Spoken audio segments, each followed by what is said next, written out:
O JADO reúne pesquisadores de mais de 70 países, incluindo o Brasil, para fazer o censo de toda a vida marinha até o ano de 2010. O quadro Biodiversidade apresenta as mulheres cientistas que ajudam a ampliar o conhecimento sobre a nossa fauna e flora.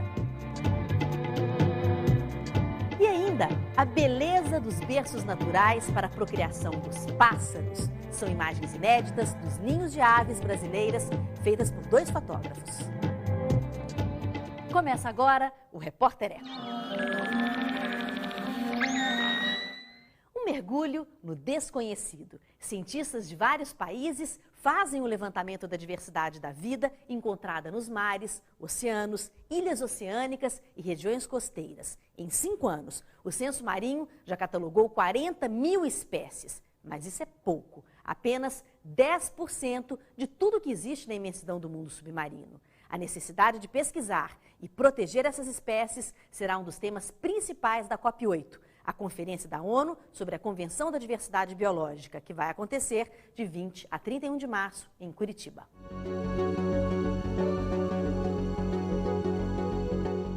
É impossível esquecer as imagens. Em dezembro de 2004, a onda gigante avançou sobre a costa. Causou milhares de mortes na Ásia, principalmente na Indonésia. A tsunami também impactou a biodiversidade marinha. Cientistas anunciaram que onde ocorreu o tremor, no assoalho do Oceano Índico, se criou uma zona morta, sem bichos ou plantas. A descoberta vem das pesquisas do Censo Marinho Mundial. É um consórcio internacional formado por cerca de 1.700 cientistas de mais de 70 países. Até 2010, eles vão investigar a vida nos oceanos. No passado, por meio de registros históricos. No presente, mostrando quais são as espécies que existem hoje. E no futuro, por meio de uma previsão de quais deverão se extinguir, em consequência da exploração econômica ou da degradação do ambiente natural. O professor Fábio Lang, do Instituto de Biociências da USP, é o coordenador para o Brasil do OBIS, o Sistema de Informações Biogeográficas, um dos projetos dentro do censo. Os pesquisadores vão a campo ou vai ser uma reunião de trabalhos já existentes, de estudos já feitos? São as duas situações. Então, podem existir, projetos que vão utilizar uma grande parte das informações já disponíveis ou das informações que estão disponíveis, mas que são de difícil acesso ainda. E o censo se propõe também a criar novos grupos de trabalho. Então, quando novas investigações são iniciadas. Quando a gente fala em censo marinho, a gente pensa nas espécies que vivem embaixo da água, mas ele é mais abrangente, em termos de biodiversidade. Sim, na verdade, o censo ele cobriria também os organismos que estão associados ao ambiente marinho. Então, um desses exemplos, nós temos, por exemplo, as aves, que visitam o ambiente marinho, nem sempre são residentes obrigatórios, dos mares, em ilhas ou nas regiões costeiras, mas que eventualmente estão associadas, podem procurar um determinado período do seu ciclo de vida, se alimentarem de organismos marinhos ou de construírem seus ninhos próximos ao ambiente marinho. Embora o Censo Marinho Mundial tenha começado em 2000, o Brasil começa a participar este ano. Uma frente é chamada NAGISA e que corresponde a um estudo coordenado pelo Japão, em diferentes regiões do mundo, de um levantamento da biota, então das formas de vida, numa linha que vai de 0 a 10 metros de profundidade apenas. Mas a perspectiva é de que esse levantamento tenha uma duração no tempo de 100 anos. O outro projeto é na Bacia de Campos, no Rio de Janeiro, coordenado pela Universidade Federal do Rio. A ideia é aproveitar os equipamentos usados na exploração de petróleo, como câmeras de vídeo de alta resolução, para investigar a vida marinha. Vocês acreditam que as informações que vão ser geradas por meio do censo vão poder orientar políticas públicas de conservação? Eu não só acredito, como este é um dos grandes objetivos também do censo. Como o censo ele é supranacional, nós imaginamos que o produto dos censos poderá ser utilizado de forma aberta, de forma inteiramente democrática, né? Pelos mais diferentes grupos organizados nas mais diferentes sociedades.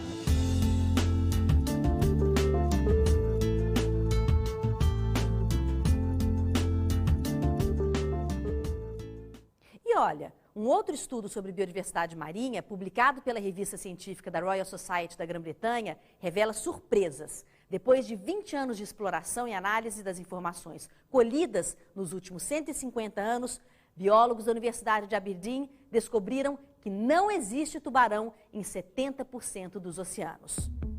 O motivo seria a falta de comida em lugares muito profundos. E o pior, os cientistas dizem que todas as espécies desse peixe, que é o topo da cadeia alimentar, estão ameaçadas devido à pesca predatória.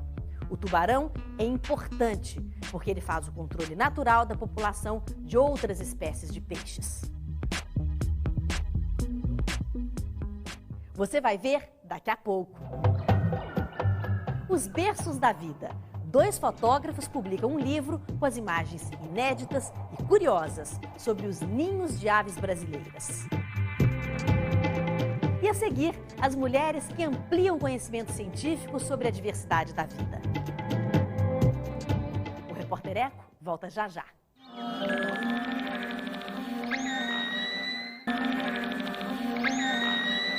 A humanidade corre o risco de perder um importante tesouro cultural que é a riqueza de línguas existentes no planeta. Segundo a Unesco, a organização da ONU ligada à ciência, educação e cultura, mais da metade dos cerca de 6.000 idiomas do mundo podem desaparecer até o final deste século XXI. O diretor-geral da entidade, Koichiro Matsuura, lembrou que quando uma língua morre, uma visão de mundo se apaga. A África, que reúne 1/3 de todos os idiomas, será a mais afetada, porque 80% deles são orais, ou seja, não tem escrita nem registro. O inglês e o francês, resquícios dos antigos colonizadores, permanecem como idiomas fortes no território africano.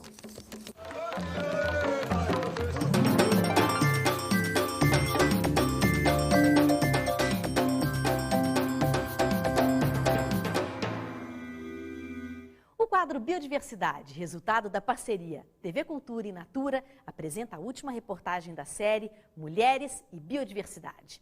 Hoje você vai conhecer a face feminina da ciência. O destaque é para o trabalho de 2 das mais importantes pesquisadoras do Brasil. A geógrafa Berta Becker, uma autoridade no estudo da Amazônia, e Márcia Chame, bióloga da Fundação Instituto Oswaldo Cruz, a Fiocruz.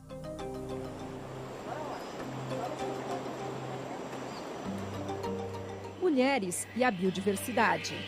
Essa ligação ancestral é vital para a proteção, uso e conhecimento dos recursos naturais. E nas ciências que estudam a biodiversidade, as mulheres estão cada vez mais presentes, seja nas pesquisas específicas sobre uma espécie ou em temas tão amplos e complexos como a floresta amazônica. Todas essas prateleiras aqui de baixo são trabalhos meus. Berta Becker, uma das mais importantes geógrafas brasileiras, ainda se emociona ao lembrar da primeira vez que visitou a Amazônia com seus alunos.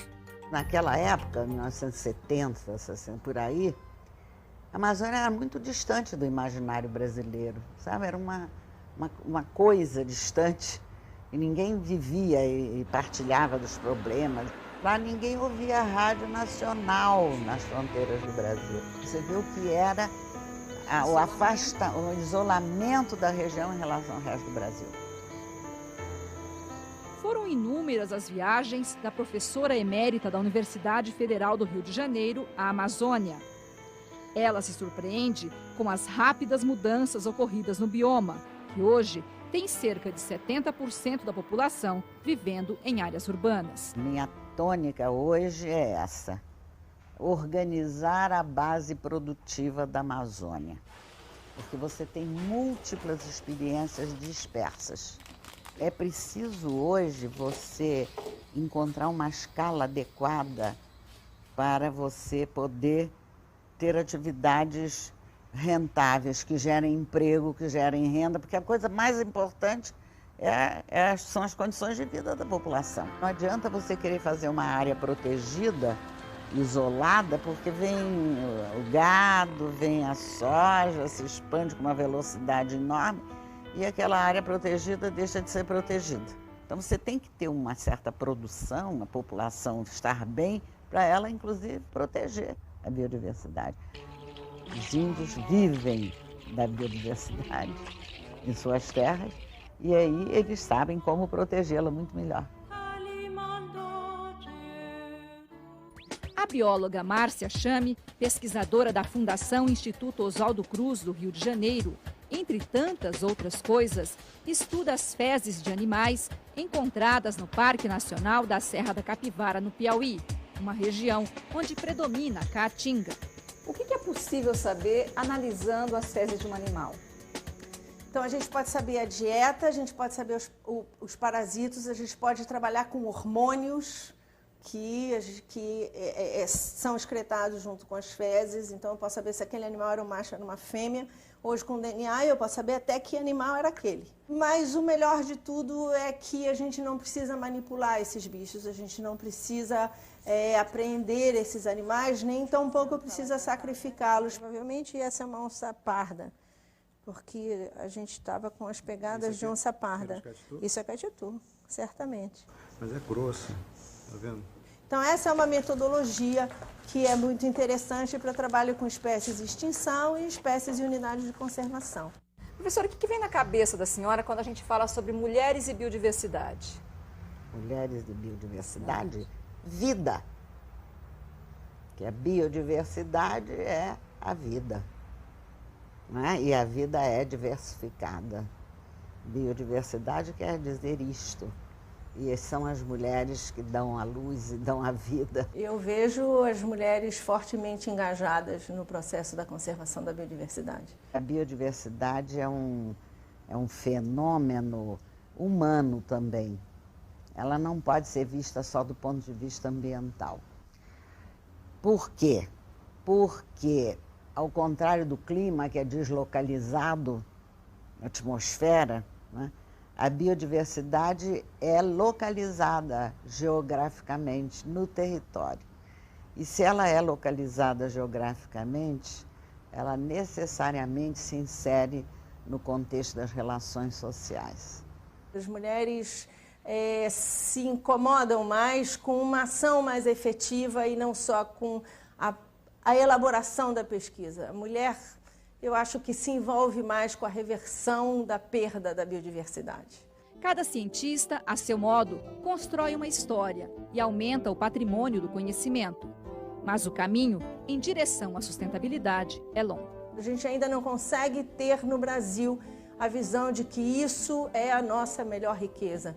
E a conservação da biodiversidade e o uso que nós fizermos, né, utilizando a biotecnologia da biodiversidade, pode nos colocar numa situação de um país desenvolvido, rico, justo, conservado, né, generoso com as outras espécies, que nós não somos generosos, né? Nós utilizamos a terra inteira. Meu caminho agora é esse, entendeu?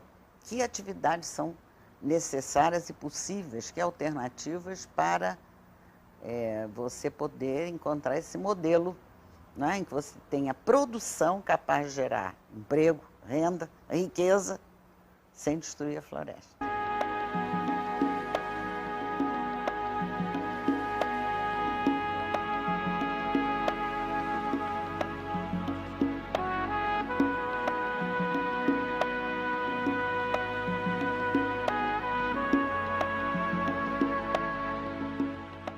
O jornalista Washington Novaes faz o balanço final da série Mulheres e Biodiversidade.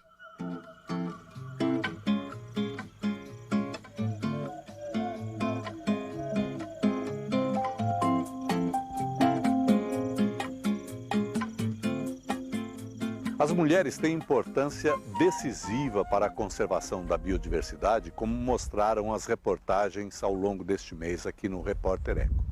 E sob muitos ângulos, essa importância pode até ser maior do que a dos homens. No mundo todo, mais de 10 milhões de hectares, isto é, mais de 100 mil quilômetros quadrados de florestas tropicais são perdidos a cada ano. E uma parte significativa se deve ainda ao uso de lenha nas residências, principalmente nos países mais pobres. Mas no Brasil também, onde quase 20% da população ainda vivem na zona rural e consomem lenha. Se as mulheres estiverem empenhadas em reduzir esse consumo e em substituí-lo por outras formas de energia, o uso de lenha poderá cair muito. Além disso, as mulheres estão muito mais próximas que os homens dos programas e formatos de conservação da biodiversidade nas zonas rurais e nas comunidades tradicionais. E é decisiva a importância das mulheres para educar as gerações mais novas e transmitir-lhes os conhecimentos sobre as práticas mais adequadas. Por essas e outras razões, o Programa das Nações Unidas, conhecido como Metas do Milênio, tem vários itens específicos que visam reduzir até 2015 as desigualdades que prejudicam as mulheres. No Brasil também, essa redução das desigualdades que prejudicam as mulheres é muito importante. Porque, em primeiro lugar, é um direito delas. Em segundo lugar, porque tudo o que se fizer para beneficiar as mulheres, beneficiará também a casa, as crianças e a sociedade. E beneficiará muito a biodiversidade.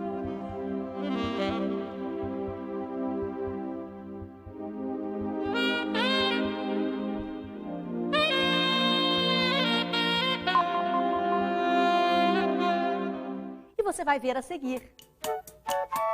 Os berços da vida. 2 fotógrafos registram em livro as imagens dos ninhos de aves brasileiras. O Repórter Eco volta já já.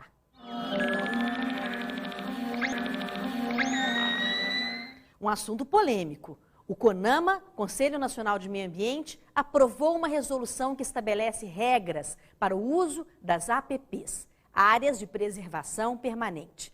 A APP é a faixa mínima de vegetação necessária para proteger os rios, o solo e a biodiversidade. Eram de proteção integral. Agora foi regulamentado o uso das APPs em situações excepcionais de interesse público e social para retirada de vegetação em margens de rios, lagos, nascentes, manguezais e dunas.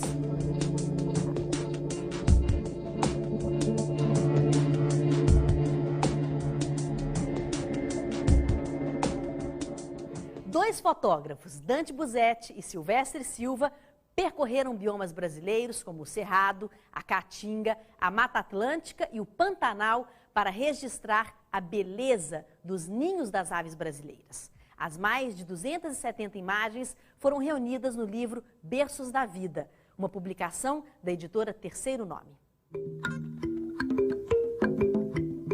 A preparação para a chegada de novos seres e os primeiros registros dos ninhos de várias espécies de aves estão em Berços da Vida, do ornitólogo Dante Busetti e do fotógrafo de natureza Silvestre Silva.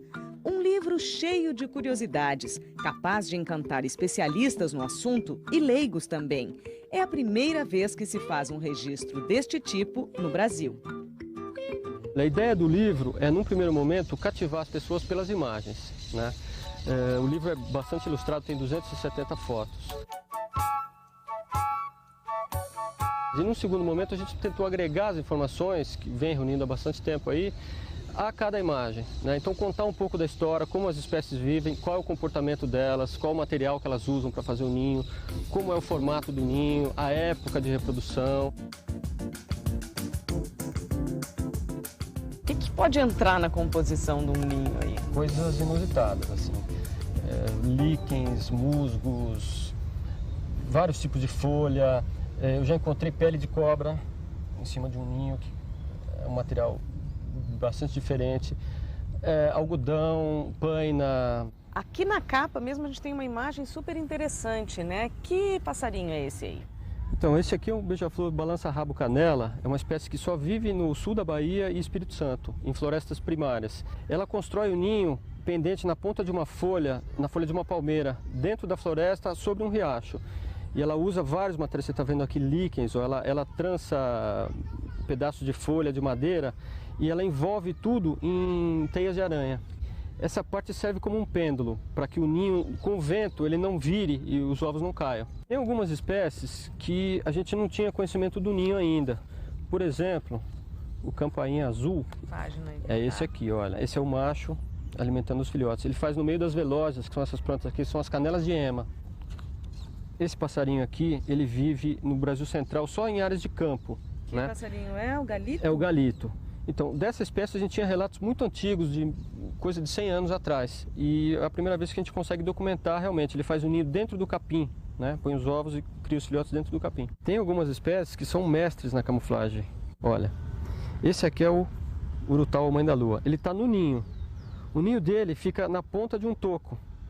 E ele fica perfeitamente camuflado. Eu não estou entendendo o que é tronco. Olha, aqui é o bico dele, aqui é o olho, esse aqui é o ovo, em cima do galho. Isso aqui é o bicho e isso aqui é o tronco. Exatamente. E o ninho está onde? O ninho está aqui, está chocando. Nossa.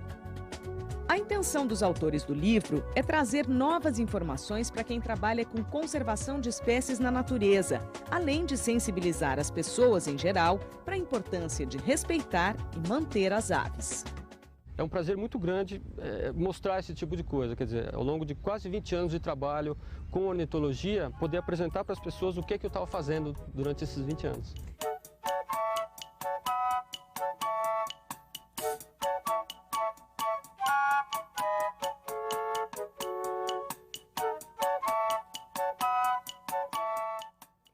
Antes de encerrar, fique com o pensamento do físico e educador canadense William Osler, que no início do século XIX modernizou o estudo da medicina. Estamos aqui para acrescentar o que pudermos à vida, não para retirar o que quisermos da vida. Por hoje é só. A gente se encontra no próximo Repórter Eco. Até lá!